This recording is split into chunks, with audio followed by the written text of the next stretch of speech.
Hey, what's up everyone? Welcome back to the channel. Let me guess.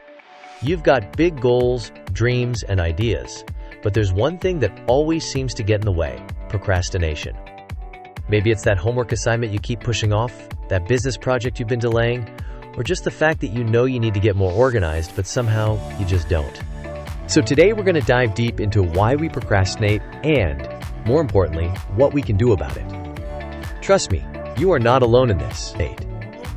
Everyone struggles with procrastination at some point, but the good news is, it doesn't have to control your life. So let's talk about the real reasons we procrastinate and how we can break the cycle for good.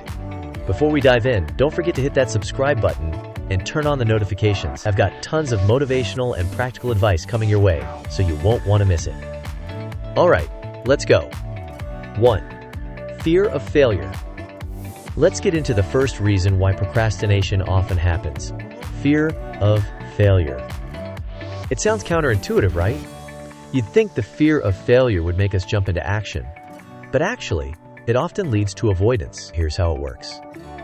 When we're afraid of failing at something, it's so much easier to not try at all than to face the possibility of falling short. So instead of working on that project, studying for the test, or taking that risk, we choose to procrastinate. Because the fear of failing is more overwhelming than the discomfort of delaying the task. It's the what-if scenario running wild in your mind. What if I mess up? What if I'm not good enough? What if everyone judges me? The thing is, these fears are often based on false beliefs. Most people won't notice your mistakes as much as you think. And even if you do fail, it's just an opportunity to learn and grow. So how do you tackle this? Start by recognizing that failure is a part of success. It's not something to avoid, it's something to embrace. Every successful person has faced failure, and the key is to fail forward. When you procrastinate because of fear, you're only avoiding the very thing that could teach you the most.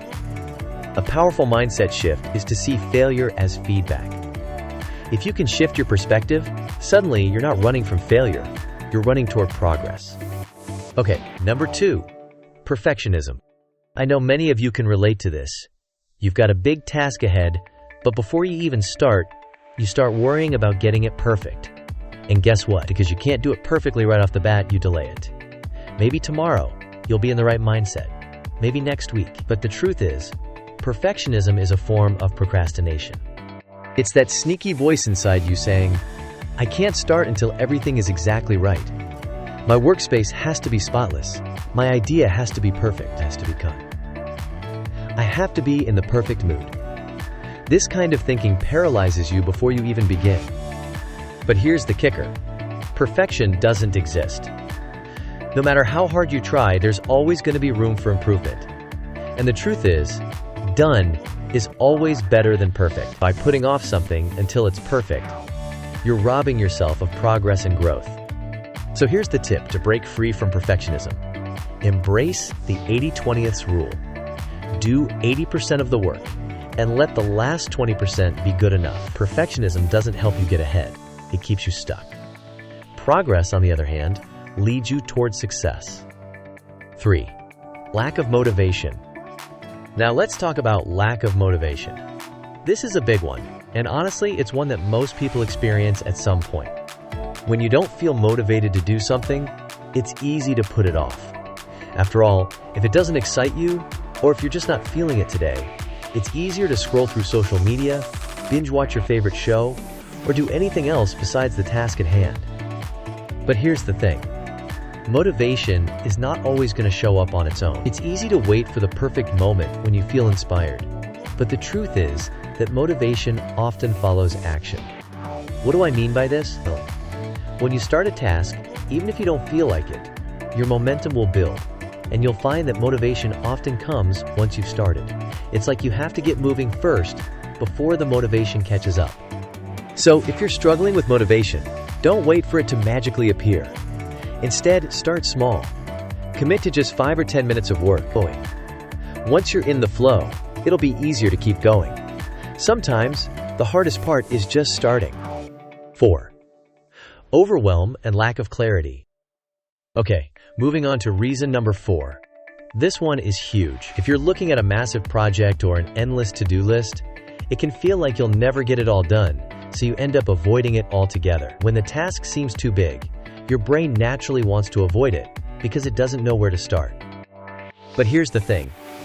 Breaking things down into smaller tasks is a game changer. Instead of thinking, I have to finish this entire project, start thinking, what's the first step I can take today? It's about shifting your focus from the overwhelming big picture to one small, manageable action.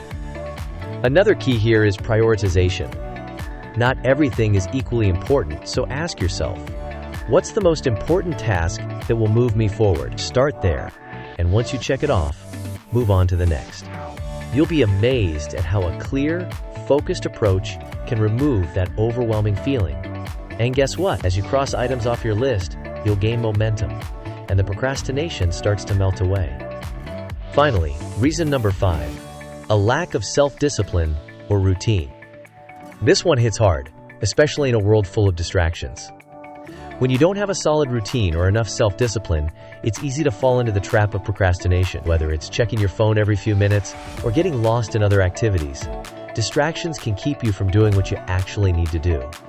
So what's the solution here? Create a routine. When you have a set schedule, you know exactly what you need to do and when you need to do it. And even if you don't feel like working, a routine helps you stay consistent. One way to boost self-discipline is by starting your day with a morning ritual. A few simple tasks that set the tone for the rest of the day. This could be something as simple as making your bed, drinking a glass of water, or writing down your top 3 priorities. By starting the day with intention, you prime yourself for success. Remember, small, consistent actions add up over time. And if you miss a day, don't beat yourself up. Just get back on track the next day. Progress, not perfection. Alright, now that we've explored some of the biggest reasons why we procrastinate, fear of failure, perfectionism, lack of motivation, overwhelm, and lack of routine, I want to leave you with this. Procrastination is not a character flaw. It's a habit, and habits can be changed. Every time you delay something, you're reinforcing the habit of procrastination. But every time you take action, no matter how small, you're building the habit of getting things done. So my challenge to you is simple. Take that first step today. Start with something small and let that momentum carry you forward. Remember, you don't need to feel motivated to start. You just need to start. You've got big dreams and goals, and the world needs your unique contribution. Don't let procrastination hold you back from being the best version of yourself. If this video helped you, please like, subscribe, and share it with someone who could use a little encouragement. Drop a comment below and let me know. What's the one thing you're going to tackle today? You've got this. Let's crush procrastination together. Thanks for watching, and remember, small steps lead to big changes.